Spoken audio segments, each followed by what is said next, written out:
the first thing that you're going to need to do is start a new project. And to do that, you're going to go to Projects on the top. And from here, you're going to choose GameLab.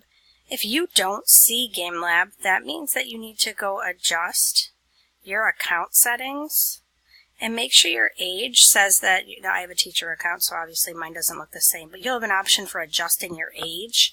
If you adjust your age to be 13 or older, so 13 is fine, you'll be able to actually find GameLab then. For some reason, it's not available unless you're 13 or older.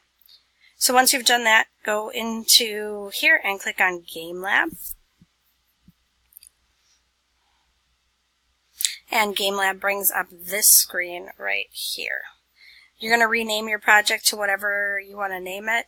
I'm going to name mine Unicorn Dash. Again, you can copy my game if you want to, that's fine. That's up to you.